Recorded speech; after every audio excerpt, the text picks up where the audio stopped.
Content warning. This episode contains discussion of the murders of 2 children. The man was muddy and bloody. That's the vivid image pulled from a witness sighting described in the probable cause affidavit for the arrest of Richard Allen, the suspect who's been charged with the murders of Delphi teenagers Liberty German and Abigail Williams.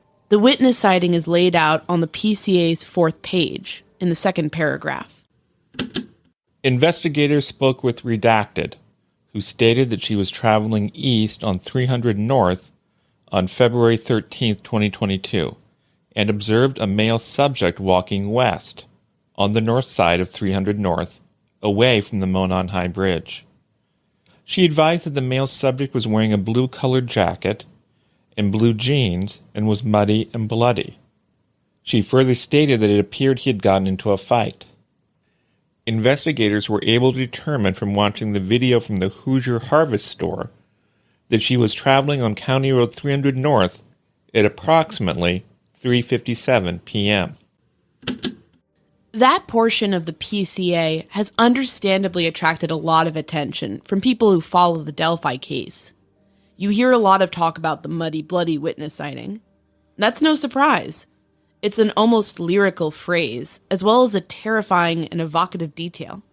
A disheveled man clambering around the side of the road, splattered with blood and mud? Chilling. The story has also led to plenty of questions. Who is the redacted witness? The only details we have about her boil down to her location on the day of the murders, and the female pronoun she. How fast was her vehicle going? Was she driving or riding as a passenger? How could she tell mud from blood? Does she remember what the man looked like beyond his clothes?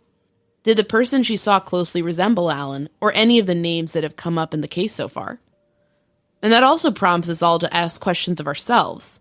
What sort of details would you catch if you saw something frightening at the edge of the road? What would you do if you saw something shocking like that? Well, we now know a bit more about this witness sighting, to the point where we can answer a few of those questions. The murder sheet can exclusively confirm that the muddy, bloody witness was a source for the sketch first released in the case back in 2017. That is to say, the sketch that appears to show an older man. The sketch that some observers feel more closely resembles Richard Allen. My name is Anya Kane. I'm a journalist. And I'm Kevin Greenlee. I'm an attorney.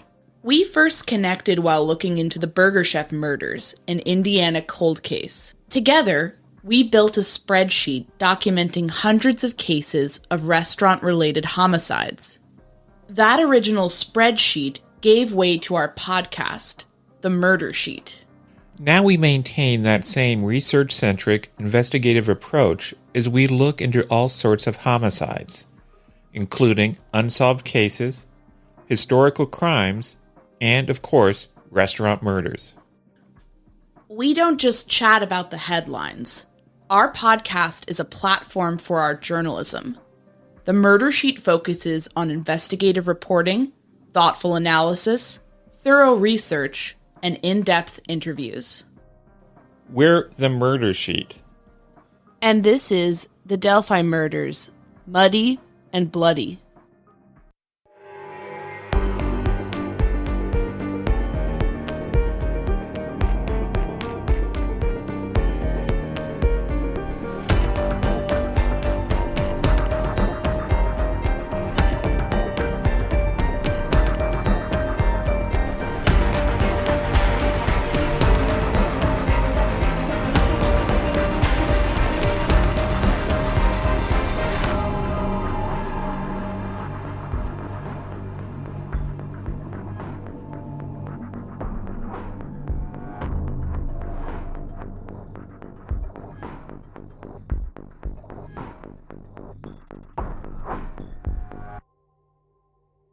This episode is going to include some recapping of some reporting we did earlier on the sketches. If you want a more comprehensive but slightly dated version of that, we're linked to the episode in our show notes.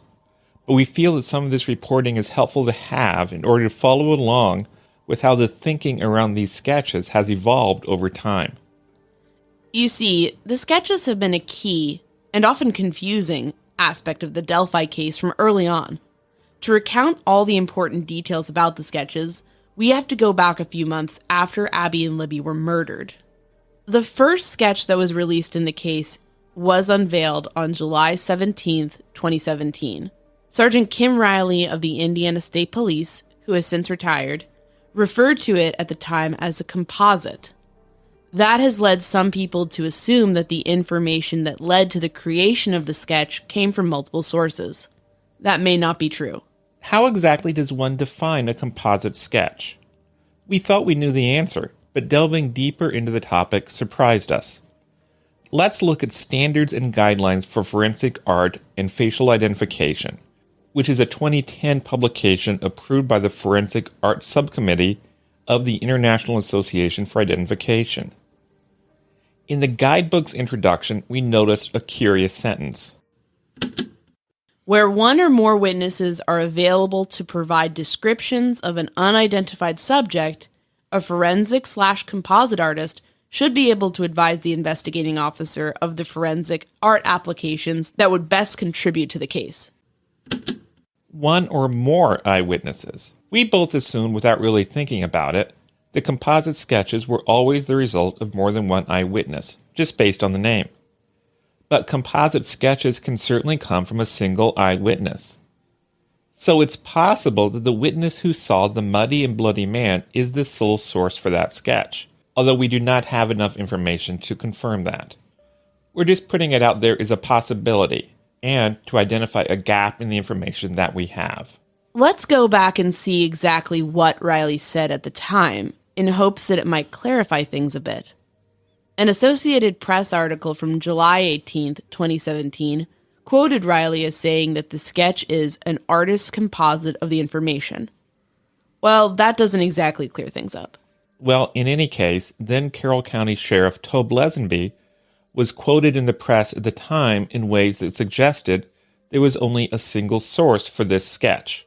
On July 18, 2017, for instance, the Journal and Courier reported that Carroll County Sheriff Tobe Lesenby said that an FBI sketch artist had drawn up the portrait based on, quote, recent information from a witness. Lesenby said that this witness indicated they saw the suspect around the time of the murders. In the AP article, Sergeant Riley indicated a reason why the witness may not have come forward with the information sooner. People are scared. They're scared to be recognized by the subject. It just takes a while for these things to happen. In the Palladium item from that same date, Lesenby said that the image, quote, relates to a dialogue between a witness and a sketch artist. That's based upon an actual, real situation. That same day, a story from the AP came out in which Lesenby was quoted as saying that the witness saw a man walking near Delphi. He declined to comment on where this sighting took place, but said it took place around the time of the murders.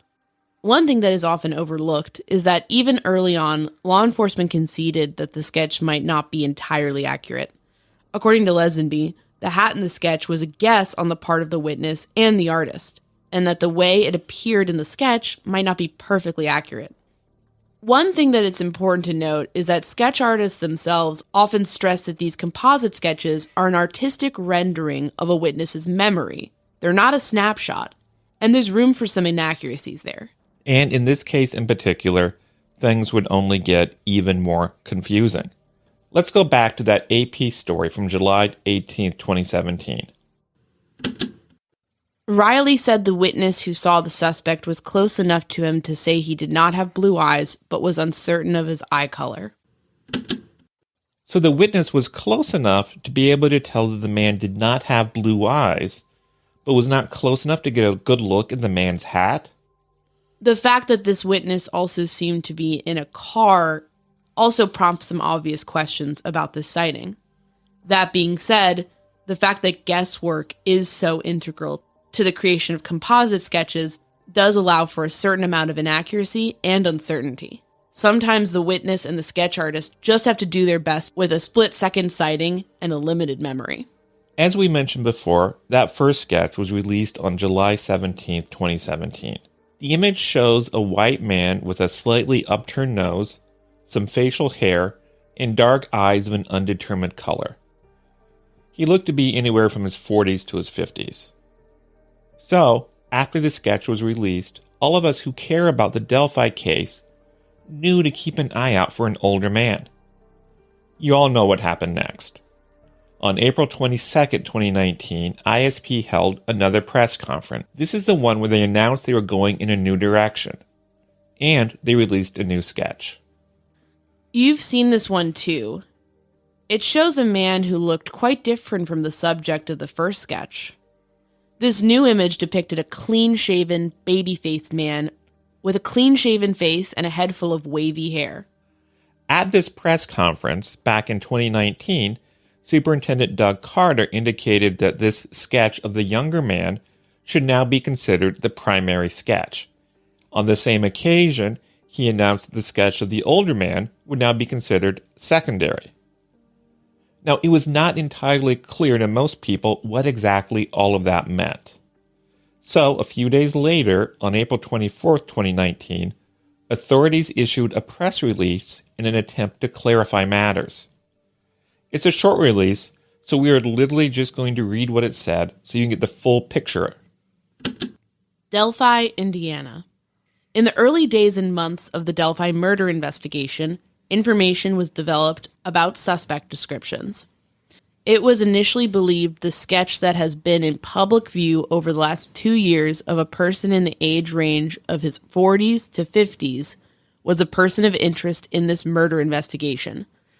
Now, as the investigation has matured and past information has been reassessed, it is the belief of investigators with the multi-agency task force that the person depicted in the sketch released on April 22nd more accurately represents the person wanted for the murders of Abigail Williams and Liberty German. It is important to distinguish these points about the two sketches. They are not the same person. The person depicted in the originally released sketch is not presently a person of interest in this investigation. The sketch released on April 22nd is representative of the face of the person captured in the video on Liberty German's cell phone as he was walking on the High Bridge.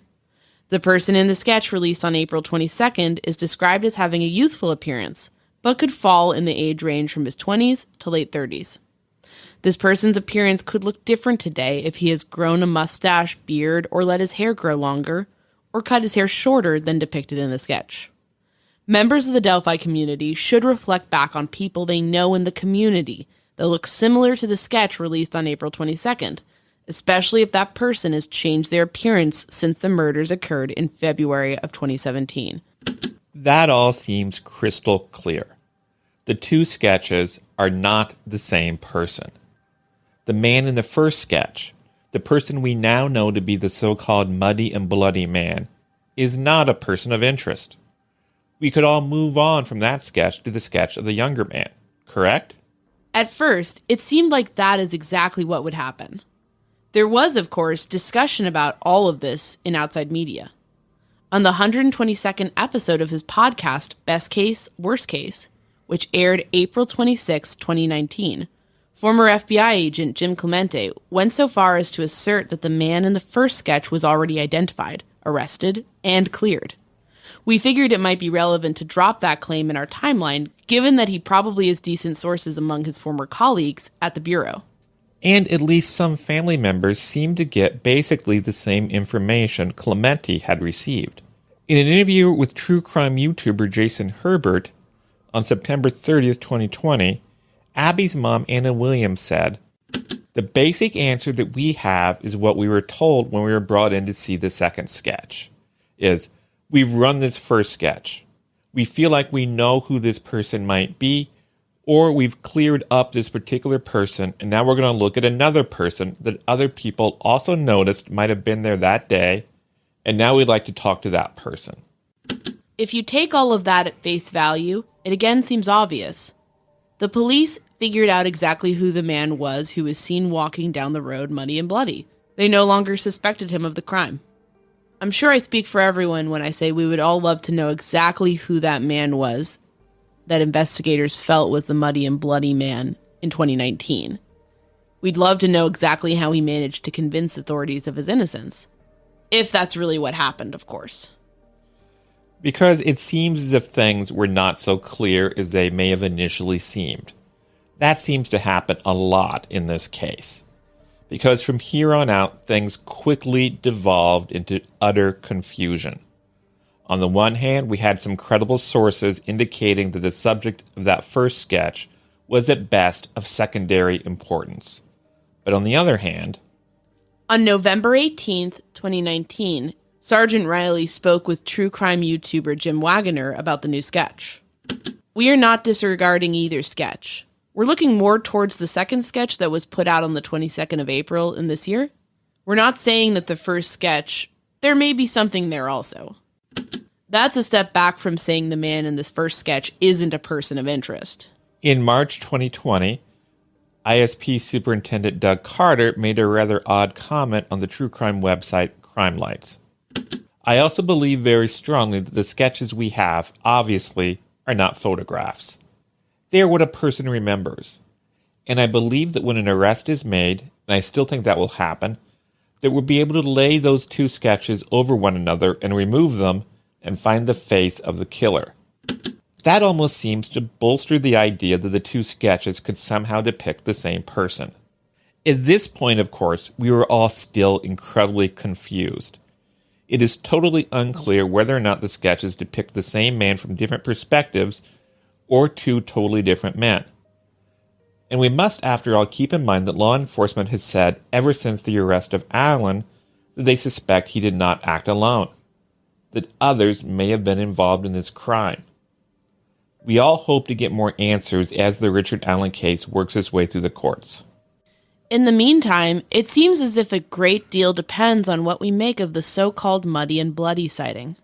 We always love to cover a good historical mystery on the murder sheet, so it's not a huge shock that our favorite game is all about a 1920s detective, hot on the trail of all sorts of strange happenings. We're talking about June's Journey. It's a free-to-download hidden object game, and it's utterly delightful. You play as June Parker, a sleuth from the 1920s. In each level, you inspect scenes for hidden clues. I play so much that I'm already on Chapter 12. To advance levels, you get to decorate your own personal island estate.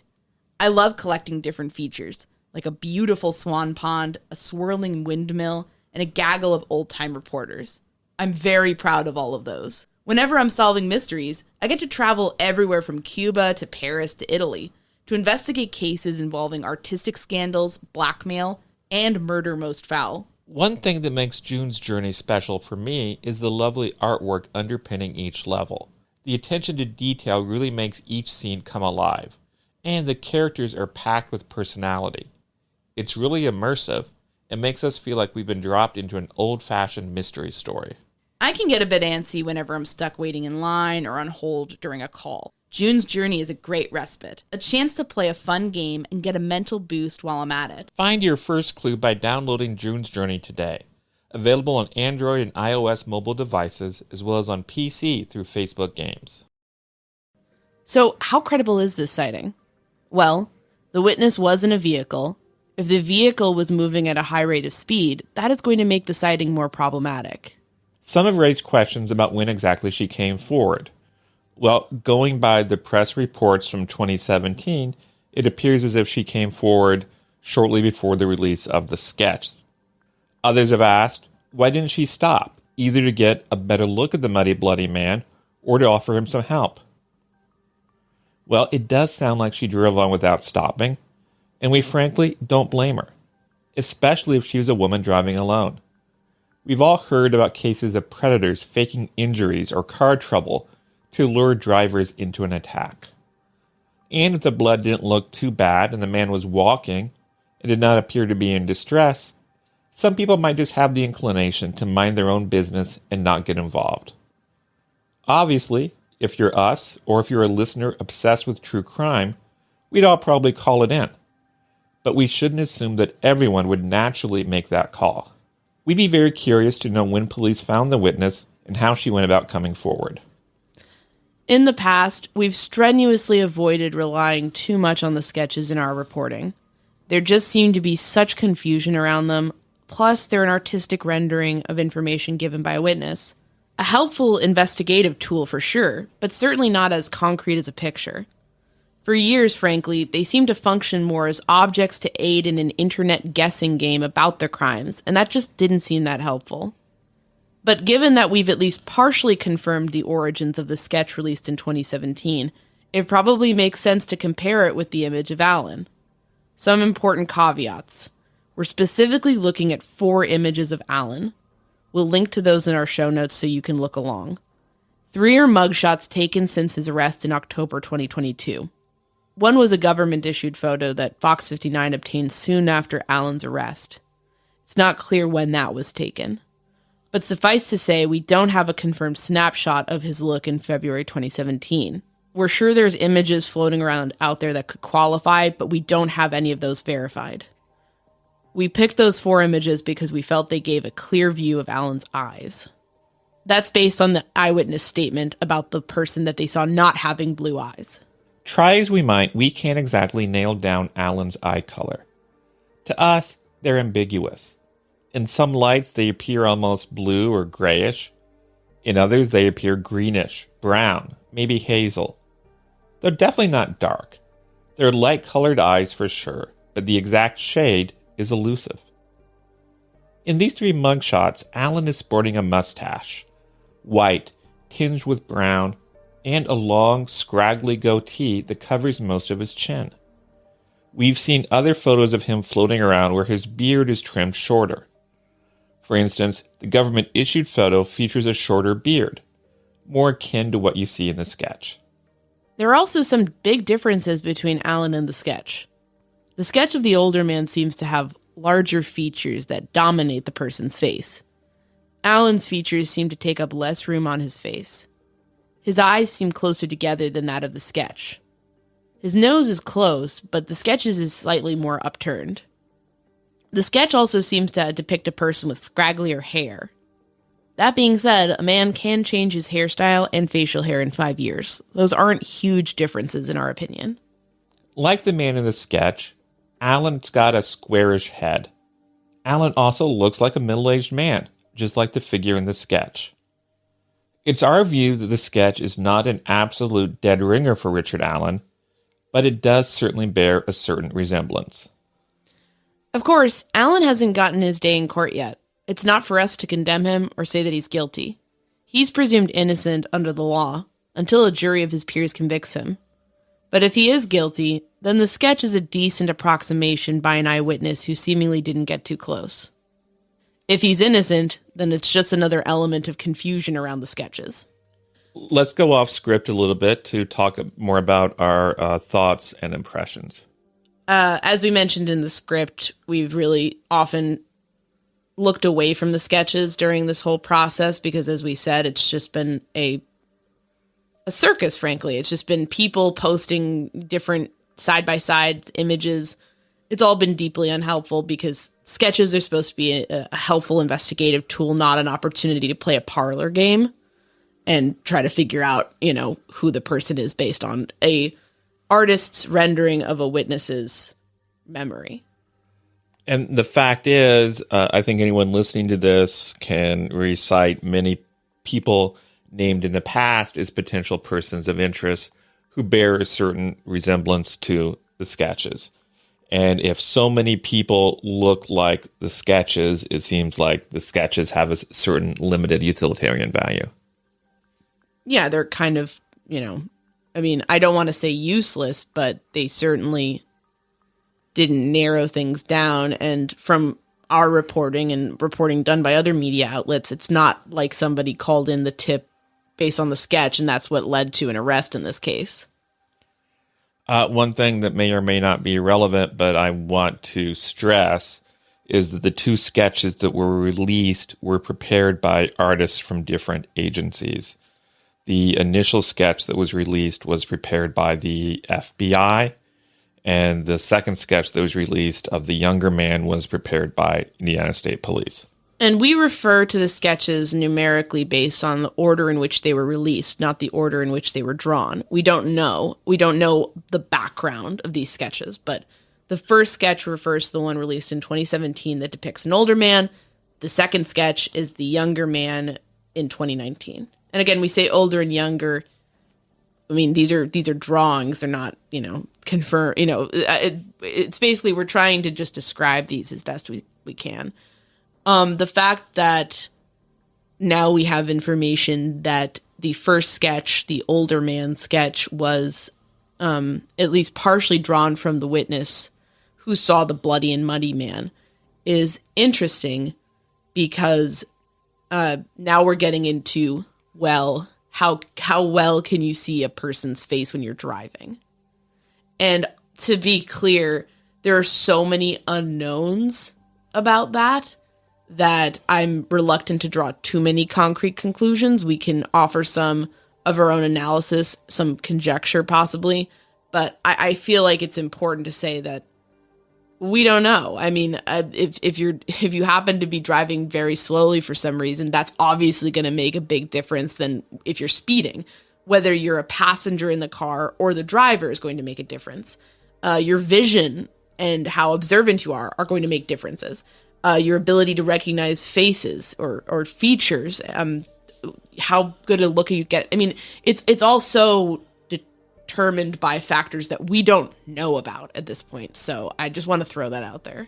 And generally speaking, I would think that when you are in a car driving and you're seeing things outside the car, you would be most likely to notice and be most accurate about the larger details rather than the smaller details. In other words, I would think you would be most likely to be able to tell, oh, this is what the general build of the person was, and maybe less detailed to be able to provide a detailed description of that person's face. Right. But you can kind of see with that first sketch that, it's like this, it kind of almost generic, scruffy, middle-aged white guy. Facial hair. The sketch itself is vague to me. It looks like an approximation of a person. That's what all sketches are, obviously, but it very much speaks to that. So I can kind of see that lining up with, like, I got an impression of what this guy looked like, but I didn't get, like, oh, he has a crooked nose or, something specific. We actually did a little experiment today, a very unscientific experiment, so this is nowhere near conclusive.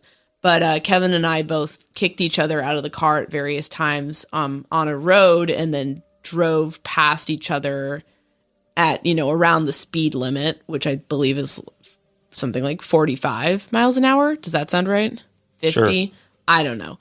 And just tried to kind of see what we observed about the person. And obviously this is not scientific and we know each other. We're married. So we're probably better at filling in the details of each other's face more so than if you were seeing a stranger for the first time on the side of the road.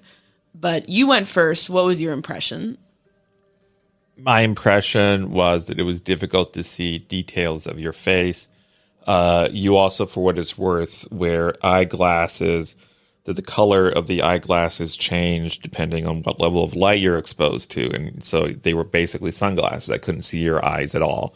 I got a good idea of what you were wearing, what your coat was, what your build was, but that was about it. If it had become really important and police had been asking you, grilling you, like this person you saw committed a heinous crime most likely, can you just give us an approximation?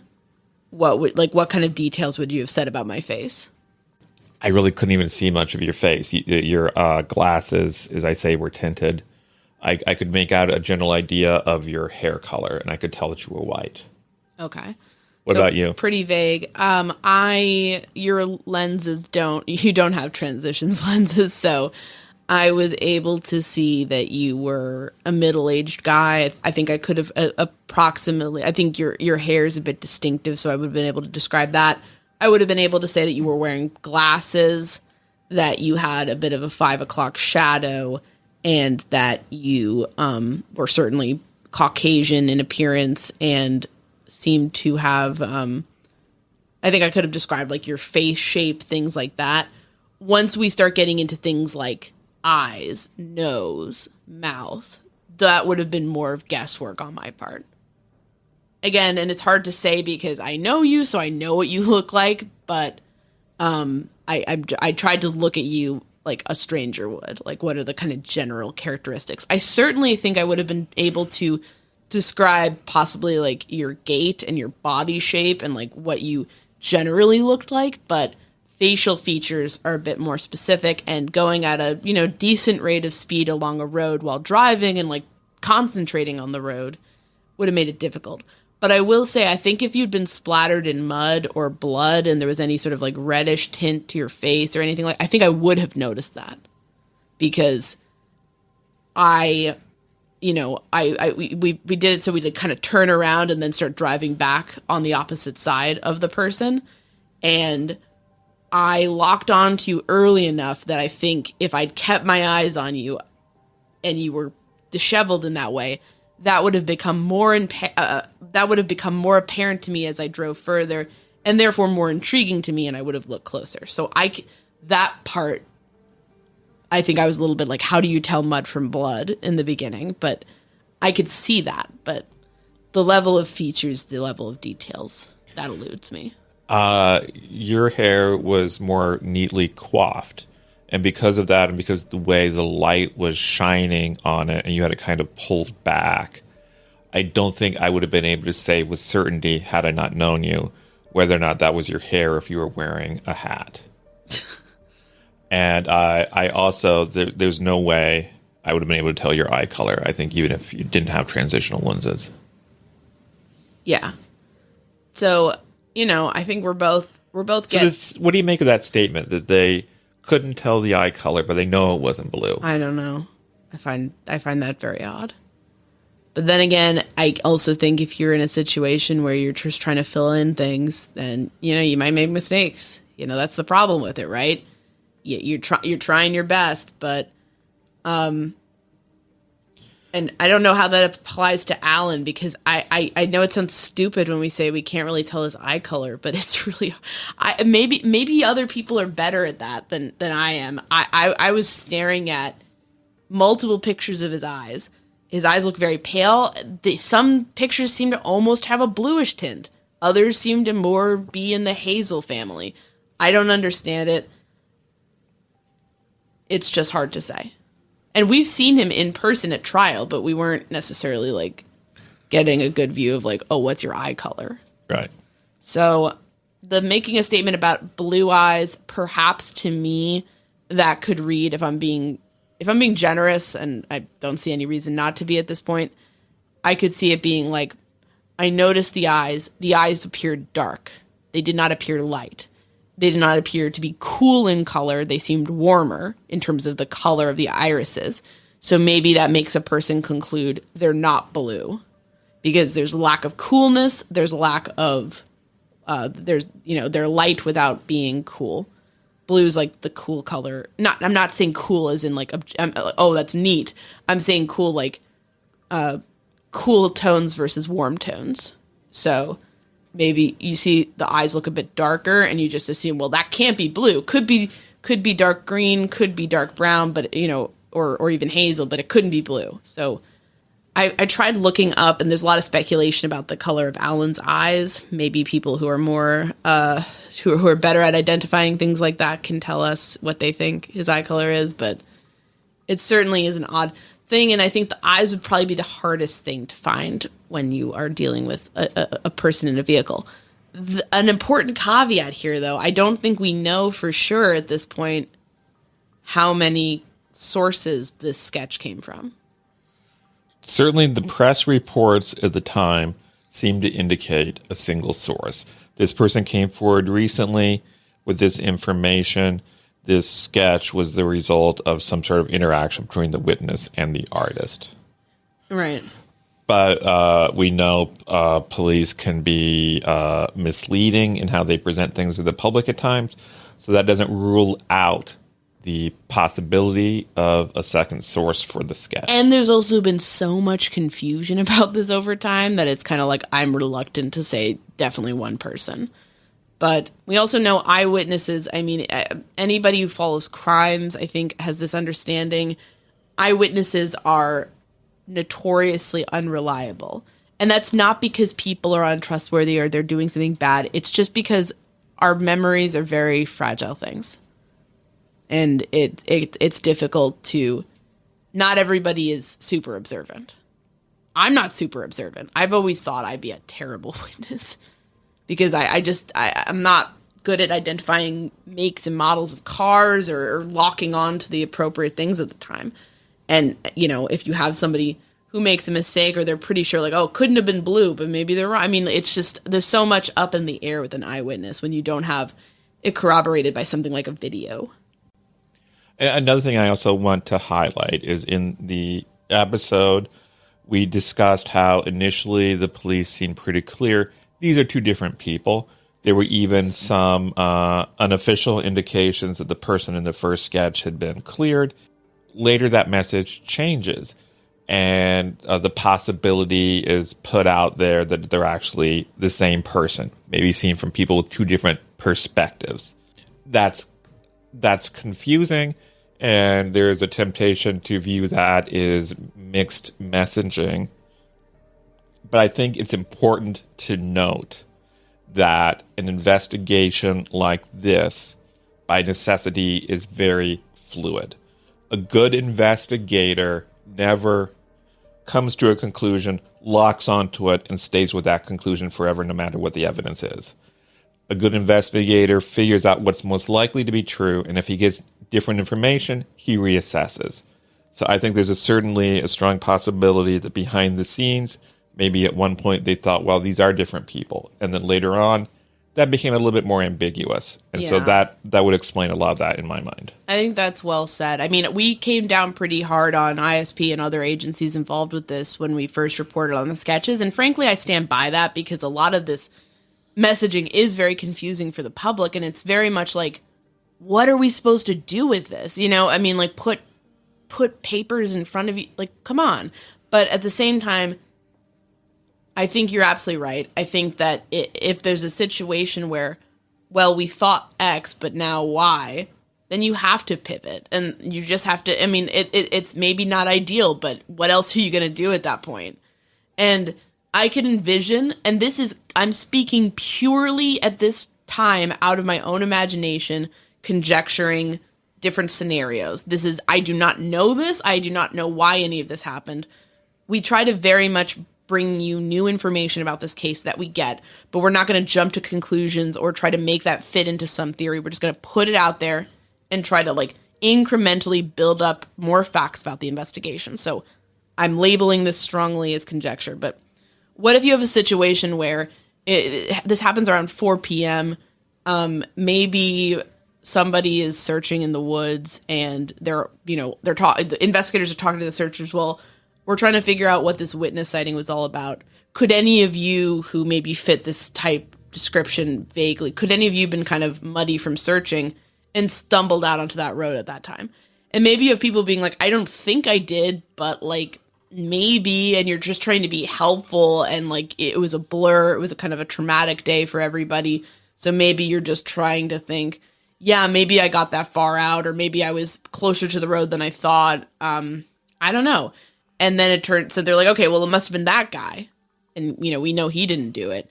And then it pivots to, oh, wait, maybe we were trying to make that fit too much, and maybe that doesn't make sense, and maybe now we need to revisit it. So I could see a scenario like that happen. You have people who are trying to help, and you have witnesses and searchers and all these different people who are doing their best to try to help.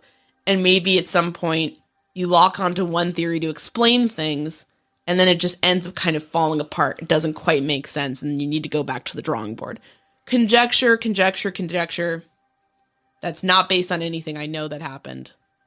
I have no idea what happened. It's very confusing. But I'm just trying to think of scenarios before we get into the kind of everything's, nefarious. I think we can think about things in a way what makes sense as far as people who are trying to piece this together maybe making a mistake. I agree. That's some very interesting speculation. I think we all want more answers about all of this. And I think it's possible, it's at least possible, that we'll get some answers, whether about this or about other things, in the bond hearing that's coming up on February 17th. This hearing it is very likely that an investigator will offer some testimony about some of the evidence they've uncovered, which in their mind links Richard Allen to the crime. And so it's possible that some of the information about the muddy and bloody witness and what they said they saw might be discussed at that hearing. Indeed. And I'll add to this, things that for me maybe are problematic about this witness sighting. The amount of time it took for the person to come forward. That's always going to give me pause. Sergeant Riley's comments about people being scared are understandable, but I think you still have to react somewhat, maybe skeptically is the wrong word, but you have to look at that and scrutinize what was the reason for the delay in the heinous murders of two girls that were highly publicized, both locally and nationally at the time. What would prompt someone to wait so long? And in addition to that, the moving vehicle wrinkle also adds a level of problems, also adds problems to this to me, because it just makes it, you're not dealing with somebody who's walking upon someone, you're dealing with somebody who's in a moving vehicle and is going past someone, possibly relatively quickly. Now, things that bolstered this sighting, in my view, well, the fact that we know that the fact that police feel that the witness drove past the scene around 4 p.m., that they feel that they've identified her car, her vehicle, with the Hoosier Harvester footage, that's interesting. I'll note that, there is some debate about how clear that footage is. So, but at the very least, there's something to possibly corroborate her being there. In addition to that, I would say that this sighting does link to the information that we uncovered through the search warrant for Ron Logan's property, which is that it's a very bloody crime scene. So this is what you would expect the perpetrator of this horrible crime to possibly look like in the immediate aftermath. But it also raises questions, because our understanding is that the crimes occurred earlier in the afternoon, or that at least that's what's believed at this point, that Abby and Libby were abducted a bit after 2 p.m., and so the fact that this person's still lingering around 4 p.m. makes, if this is an accurate witness sighting and it's going to be a big part of the case, definitely makes you question what was going on that whole time. But as we say, we try to get you guys new information and put out scoops and put out news that we feel is relevant, that won't be harmful to the case. And this is an example of that, but it's really something that raises more questions than it answers. And that's been very much part and parcel for this case the whole time. So we're not going to really make any logical leaps on it. We're just going to put it out there, and hopefully it will bolster our understanding eventually. Thanks for listening. Thanks very much for listening. And of course, if you have any connection to Richard Allen or anything going on in this case at this time, please feel free to give us an email. Shoot us an email at murdersheet@gmail.com. Thanks. Thanks so much for listening to the Murder Sheet. If you have a tip concerning one of the cases we cover, please email us at murdersheet@gmail.com. If you have actionable information about an unsolved crime, please report it to the appropriate authorities. If you're interested in joining our Patreon, that's available at www.patreon.com/murdersheet. If you want to tip us a bit of money for records requests, you can do so at www.buymeacoffee.com/murdersheet. We very much appreciate any support. Special thanks to Kevin Tyler Greenlee, who composed the music for the Murder Sheet, and who you can find on the web at kevintg.com. If you're looking to talk with other listeners about a case we've covered, you can join the Murder Sheet discussion group on Facebook. We mostly focus our time on research and reporting, so we're not on social media much. We do try to check our email account, but we ask for patience as we often receive a lot of messages. Thanks again for listening. Hey everybody, just popping back in to talk about June's Journey again. This is the amazing free-to-download mystery hidden object game. It's delightful. Anya is always playing this game. She's obsessed with it. I love to pretend to be a 1920s detective going around the world trying to solve different cases. It puts me in that headspace that just makes me so happy. And also you get this big mansion that you get to decorate, and I think that satisfies my strange interior decorator needs, where I can suddenly have a big swan pond, a gaggle of reporters outside, all these beautiful rose bushes. It's just amazing. Playing June's Journey has actually been a really nice mental health break for me. Sometimes it can kind of get stressful doing the podcast, or, just going day to day, waiting in line, waiting on a call where you've been put on hold. And it's fun to have something to do to kind of eat up that time and keep me mentally sharp while I'm sort of waiting around. I feel like I've gotten a lot more observational as the game is going along. I feel like sometimes I'm just powering through these levels. It makes me really proud of myself.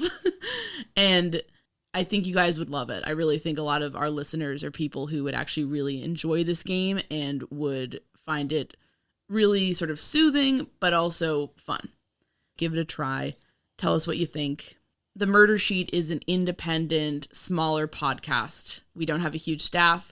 Sponsorships are really important to us. And anytime our listeners goes ahead and downloads something or purchases something from our sponsors, that's directly helping us. So if you can just go, and again, this game is free to download it, put it on your phone, play it a bit, let us know what you think, and certainly let June's Journey know that the Murder Sheet sent you. That's a huge boon to our show, and it helps us keep in business and keep doing what we love, which is reporting on different crimes and bringing you the best information. So with that in mind, find your first clue by downloading June's Journey today. Available on Android and iOS mobile devices, as well as on PC through Facebook Games.